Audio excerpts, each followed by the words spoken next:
ವೀಕ್ಷಕರೇ ನಮಸ್ಕಾರ. ಬಿಹಾರ್ ವಿಧಾನಸಭೆ ಚುನಾವಣೆ ಹತ್ತಿರವಾಗುತ್ತಿದೆ.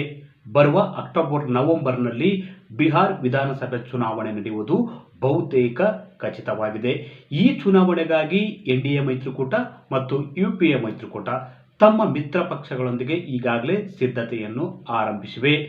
ಮಹಾರಾಷ್ಟ್ರ ಗೆಲುವಿನಿಂದ ಬೀಗುತ್ತಿರುವ ಎನ್ಡಿಎ ಮೈತ್ರಿಕೂಟ ಬಿಹಾರ್ ವಿಧಾನಸಭೆ ಚುನಾವಣೆಯನ್ನು ಕೂಡ ತುಂಬಾ ಗಂಭೀರವಾಗಿ ತೆಗೆದುಕೊಂಡಿದೆ.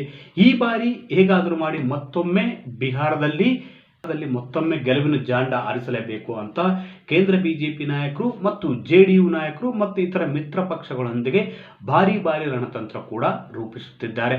ಅಷ್ಟೇ ಅಲ್ಲ, ಇನ್ನೊಂದು ವಾರದಲ್ಲಿ ಬಹುತೇಕ ಟಿಕೆಟ್ ಹಂಚಿಕೆ ಕೂಡ ಫೈನಲ್ ಆಗುವ ಸಾಧ್ಯತೆ ಇದೆ. ಇದೆಲ್ಲದರ ನಡುವೆ ಇನ್ನೊಂದು ವಿಶೇಷವಾದ ಅಂಶ ಏನಪ್ಪಾ ಅಂದ್ರೆ, ಕೇಂದ್ರ ಸಚಿವರಾಗಿರ್ತಕ್ಕಂಥ ಚಿರಾಗ್ ಪಾಸ್ವಾನ್ ಅವರು ತಮ್ಮ ಸ್ಥಾನಕ್ಕೆ, ಕೇಂದ್ರ ಸಚಿವ ಸಂಪುಟ ಸ್ಥಾನಕ್ಕೆ ರಾಜೀನಾಮೆ ನೀಡಿ ರಾಜ್ಯ ರಾಜಕಾರಣಕ್ಕೆ ಮರಳುವ ಇಂಗಿತ ವ್ಯಕ್ತಪಡಿಸಿದ್ದಾರೆ. ಹಾಗಾದ್ರೆ ಚಿರಾಗ್ ರಾಜ್ಯ ರಾಜಕಾರಣಕ್ಕೆ ಮರಳುವುದಕ್ಕೆ ಒಂದು ಇಂಗಿತವನ್ನು ವ್ಯಕ್ತಪಡಿಸುತ್ತಿರುವುದಾದರೂ ಯಾಕೆ?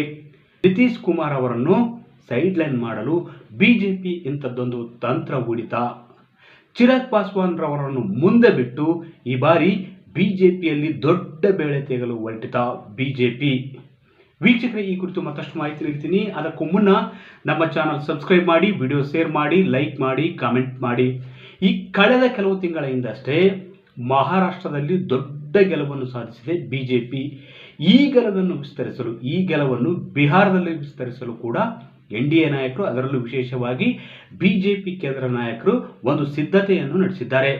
ಈ ಬಾರಿ ಹೇಗಾದರೂ ಮಾಡಿ ಮತ್ತೊಮ್ಮೆ ಬಿಹಾರದಲ್ಲಿ ಅಧಿಕಾರ ಹಿಡಿಬೇಕು, ಈ ಮೂಲಕ ಕೇಂದ್ರದಲ್ಲಿ ಅಧಿಕಾರವನ್ನು ಗಟ್ಟಿಗೊಳಿಸಿಕೊಳ್ಳಬೇಕು ಎಂಬ ನಿರ್ಧಾರಕ್ಕೆ ಬಂದಿದೆ.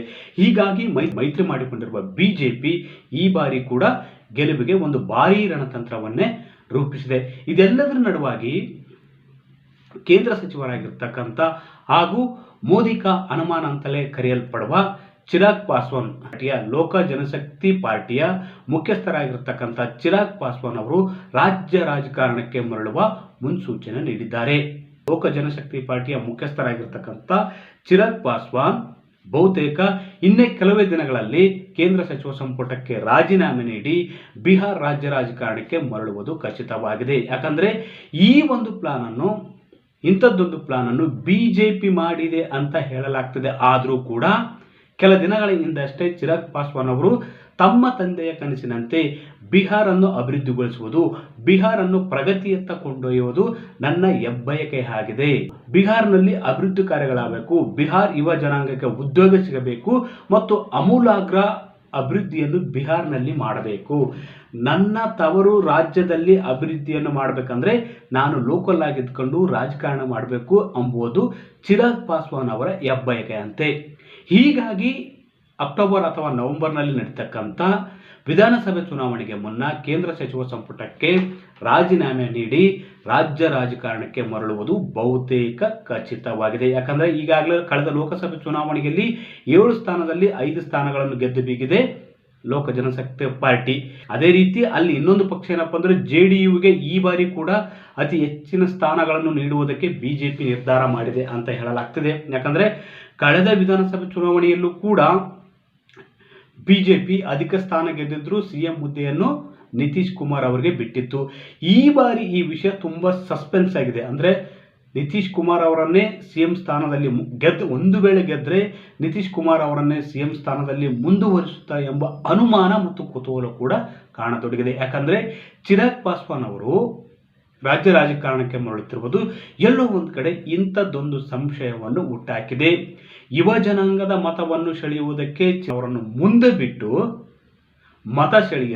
ಯುವ ಮತ ಸೆಳೆಯಲು ಬಿಜೆಪಿ ಒಂದು ರಣತಂತ್ರ ರೂಪಿಸಿದೆ. ಯಾಕಂದ್ರೆ ಈಗಾಗಲೇ ಸಿಎಂ ಆಗಿರ್ತಕ್ಕಂಥ ನಿತೀಶ್ ಕುಮಾರ್ ಅವರಿಗೆ ವಯಸ್ಸಿನ ಕಾರಣದಿಂದ, ವಯೋಸಹಜದಿಂದಾಗಿ ಈ ಬಾರಿ ಸಿಎಂ ಆಗುವುದು ಡೌಟು ಅಂತ ಹೇಳಲಾಗ್ತದೆ. ಆದರೆ ಎಲ್ಲೂ ಕೂಡ ಬಿಜೆಪಿ ನಾಯಕರಾಗಲಿ ಎನ್ಡಿಎ ಮೈತ್ರಿಕೂಟ ನಾಯಕರಾಗಲಿ ಬಾಯಿ ಬಿಟ್ಟಿಲ್ಲ.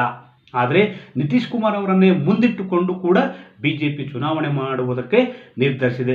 ಒಂದು ವೇಳೆ ಬದಲಾದ ಪರಿಸ್ಥಿತಿಯಲ್ಲಿ ನಿತೀಶ್ ಕುಮಾರ್ ಅವರನ್ನು ಕೇಂದ್ರ ಸಚಿವ ಸಂಪುಟಕ್ಕೆ ತೆಗೆದುಕೊಂಡು ಚಿರಾಗ್ ಪಾಸ್ವಾನ್ ಅವರನ್ನು ಮುಖ್ಯಮಂತ್ರಿಯಾಗಿ ಮಾಡಿದರೂ ಕೂಡ ಅಚ್ಚರಿ ಪಡಬೇಕಿಲ್ಲ.